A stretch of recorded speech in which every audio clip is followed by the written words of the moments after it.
Greetings, my unseen listener. Are you ready for one uncomfortable question?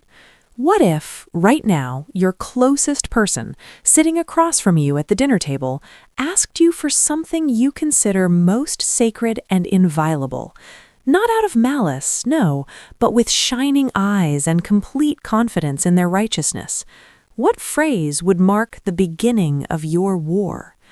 This story was born from precisely such a question that came to my mind in the most ordinary of places, a traffic jam. What is stronger, love for a partner or loyalty to oneself? Where is that line where ours ends and mine begins? I carried this thought with me for a long time until it found its voices, the characters of Mia and Ben. You will hear not just a family quarrel, you will witness a brilliant psychological operation, codenamed Cozy Evening. You will see how manipulation masquerades as care, how selfishness dresses in the clothes of generosity, and how a single proposal can become that very pebble that triggers an avalanche, sweeping away an entire world. Listen to it if you want to test your internal coordinate system. Will you recognize familiar notes in Ben's voice? Will you feel Mia's icy calm as your own? This story is your personal checklist for the strength of your personal boundaries. And yes, its tonality is not a scream, but a whisper, not fire, but ice. Therefore, it's perfect for thoughtful evening listening, when you want not just background noise, but depth. It will lull you not with its plot, but with the piercing clarity of its finale. Don't postpone it. Press play right now, and then be sure to return. Write in the comments, whose side are you on, and where would your red line be? Your opinion for me is not a rating, but a continuation of the conversation.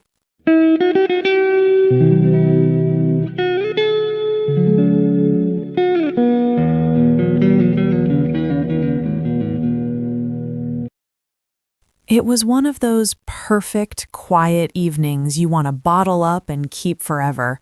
You know the kind. The world outside is just a blur of fading blue light, but inside everything is warm and safe and yours. These potatoes are incredible tonight, just like my mom used to make, Ben said, closing his eyes in genuine pleasure as he savored a forkful of the golden, crispy circles. And these chicken patties, you've outdone yourself. Absolute magic. Mia smiled back, not the polite, tired smile she sometimes gave after a long shift, but a real warm one that started in her eyes. These evenings were her anchor, just the two of them in their snug, slightly cluttered kitchen.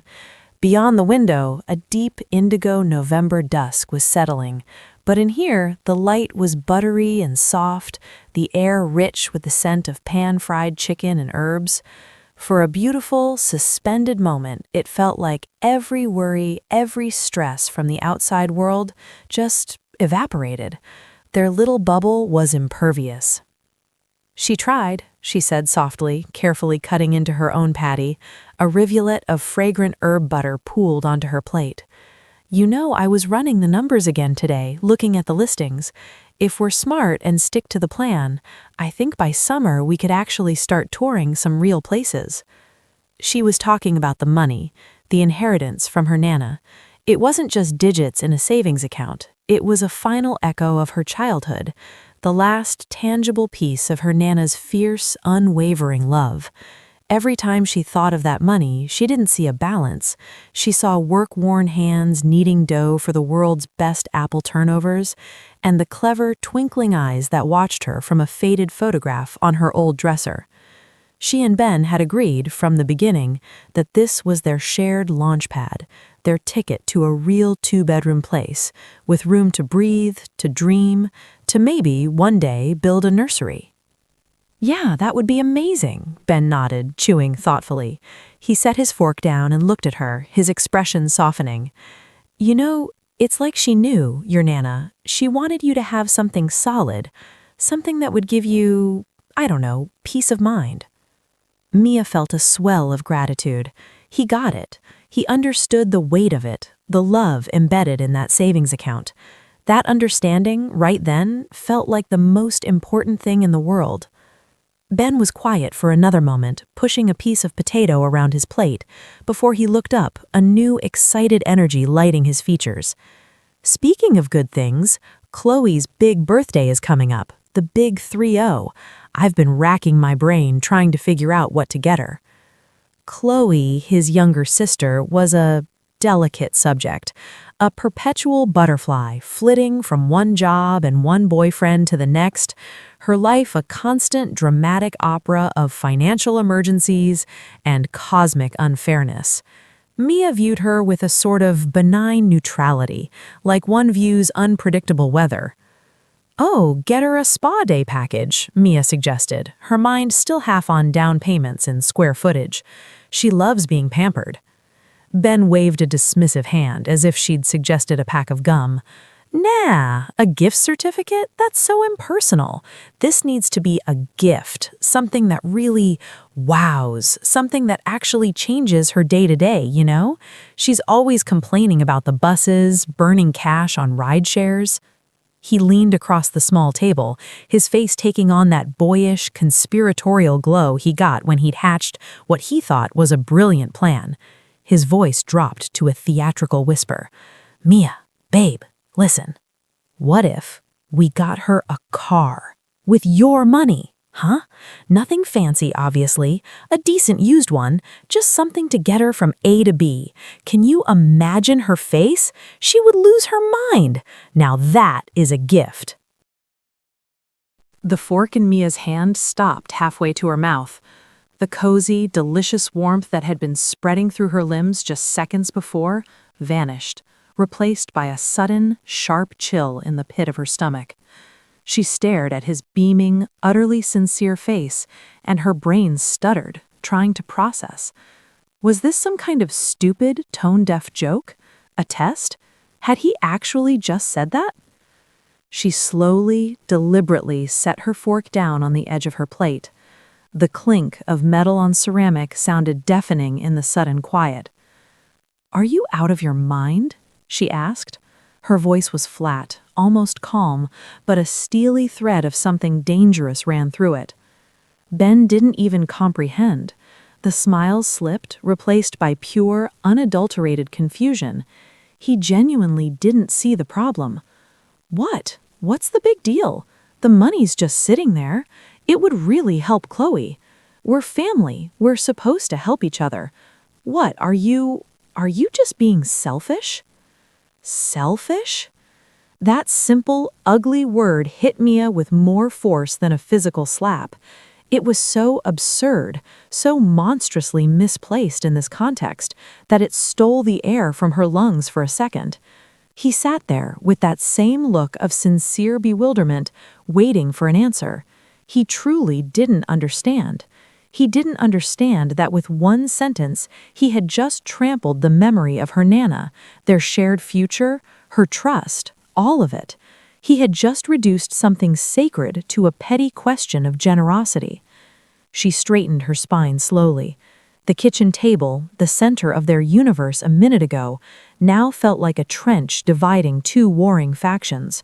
The aroma of their dinner turned cloying and sickening. "What does your sister have to do with the money my Nana left me? Who is she to me?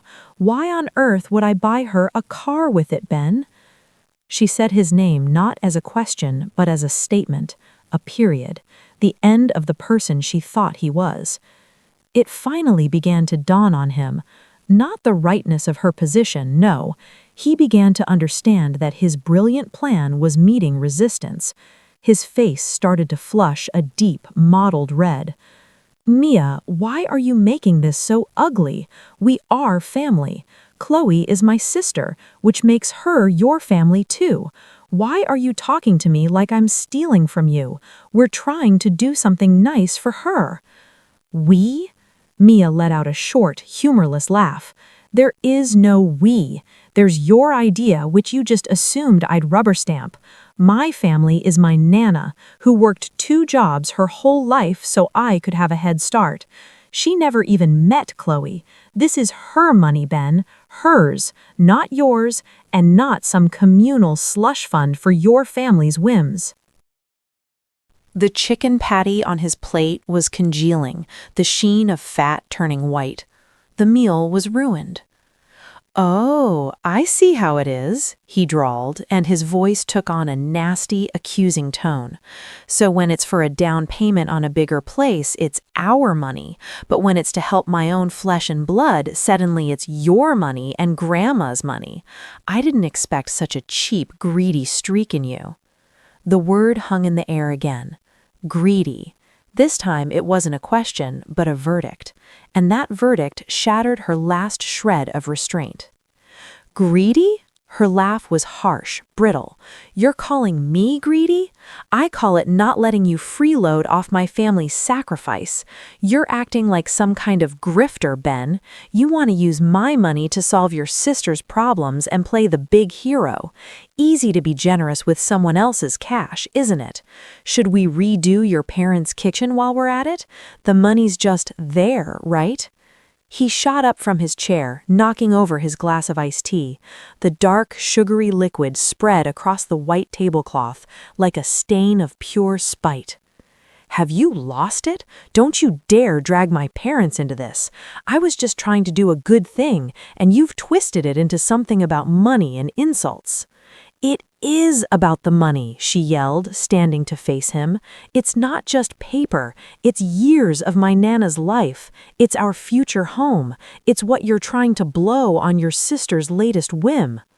They stood there, squared off across the battlefield of their kitchen table. The cozy room had become an arena, and both of them knew the bell had rung. This wasn't a spat. This was the main event. The echoes of their shouts died, leaving a thick, dusty silence. Ben was breathing heavily, his chest heaving. He was still standing, leaning his knuckles on the table, staring at the spreading tea stain as if it were evidence against her. He was waiting for her to keep yelling, to fight, to engage. But Mia had gone quiet. She lowered herself back into her chair, slowly, with an almost detached grace. The movement was fluid, precise, as if she were no longer a participant in this ugly scene, but an observer.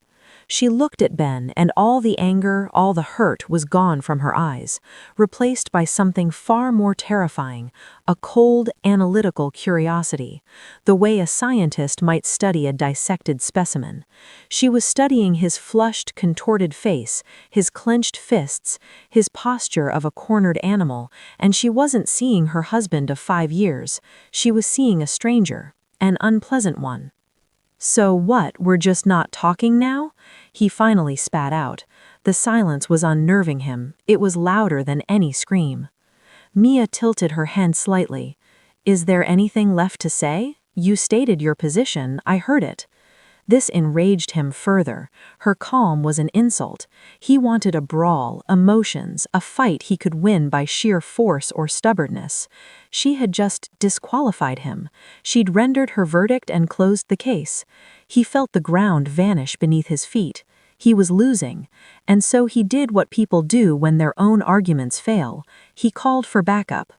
"Fine," he hissed through his gritted teeth, yanking his phone from his pocket.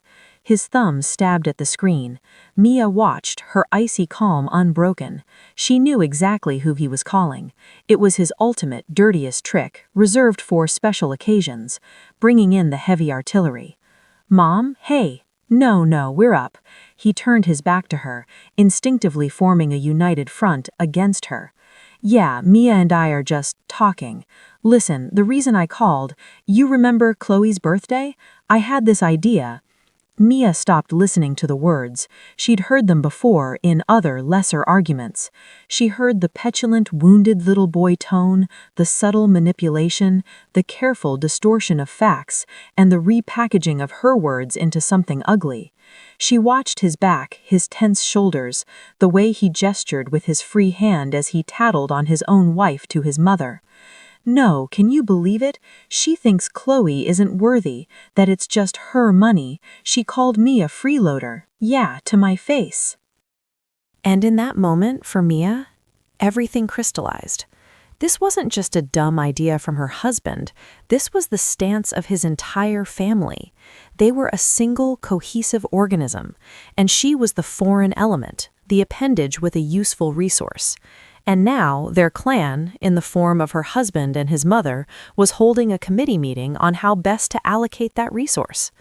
The man she'd married, trusted, planned a future with, had just transformed right before her eyes into his mother's son, complaining about his difficult wife. He talked for another minute or two, nodding at whatever was being said on the other end. Mia didn't look at him anymore. She looked at the cold food on her plate. The dinner she'd made with care now looked like a cruel joke. She stood up silently, picked up her plate and his, and dumped the contents into the trash. The soggy, final thud of it made him turn around. "Yeah, Mom, I'll talk to her." "Okay, bye." He hung up quickly. He turned to her, and his face was a mix of righteous anger and renewed confidence. He'd gotten his support. His position had been validated. He was ready to re-enter the fray, bolstered. "My mom is appalled," he began, and his voice had a new, mother-hardened steel in it. He took a step forward, reclaiming his territory. "She said you just don't understand what real family is, that you need to—" He didn't get to finish. Mia, without uttering a word, turned on her heel and walked out of the kitchen. Her exit was so calm, so deliberate, that it left him momentarily stunned. He expected tears, screams, pleas, anything but this quiet, demonstrative withdrawal. He was left alone in the middle of the kitchen, a half-formed sentence on his lips, feeling foolish. Was she going to the bedroom to sulk, to give him the silent treatment? He snorted. Childish. From the hallway came a soft rustling, then another. He frowned, listening. He couldn't place the sounds. No closet doors slamming, no drawers yanking open, just quiet, methodical activity. A minute later, she returned. In one hand, she held his bulky fall jacket, in the other, his worn-out sneakers. She walked to the table and placed the sneakers neatly on the floor by his chair. Then she draped the jacket over its back. She returned to the hallway and came back a moment later. In her hand were his car keys, his apartment key, and his thick leather wallet. She placed them on the table, right on the sticky tea stain. The key ring jingled softly. Ben stared at this installation, and his brain refused to compute. It looked like some kind of absurd performance art. "What is this?" he asked, his voice bewildered. The confidence from his mother's call had completely evaporated. Mia sat down in her chair across from him. She didn't cross her arms defensively. She just sat, relaxed and straight, and looked at him. "These are your things," she said in an even, colorless tone. "The ones you'll need in the next 10 minutes. It began to sink in, slowly, like the deep ache after a serious blow. You're kicking me out? Over a car? Are you serious?" Mia allowed herself the faintest ghost of a smile. "No, Ben, not over the car. The car is just the litmus test. You just called your mother to complain about me. You invited her into our marriage to help you manage my money. You showed me there is no us. There's you and your family, and I'm the outsider with the useful asset. You made the choice. I'm just following it to its logical conclusion." He stared at her, mouth agape. He wanted to shout, to protest, to call her insane, but the words died in his throat. Her calm paralyzed him. There was nothing left of the woman he'd lived with for 5 years. This was a stranger, cold, decisive. "You wanted to give your sister a lavish gift," she continued in that same contractual tone. "I won't stop you. In fact, I'll help you. You're going to go to her place tonight. I'm sure she has a couch. You can bask in your nobility together." "You're crazy," he whispered. "On the contrary, my mind has never been clearer." She stood, took his jacket from the chair back, and held it out to him. "If your sister's gifts are so important, Go live with her and find yourself a wife with an inheritance you can spend. Mine, unfortunately, is not for that purpose. You have 5 minutes to put your shoes on and walk out that door." The door clicked shut behind him. Mia was alone in the apartment that still smelled of their ruined dinner. She took the tablecloth with its ugly brown stain, balled it up, and threw it in the trash. In the ringing silence that followed, there was no pain, no regret, only a strange, sterile clarity and emptiness.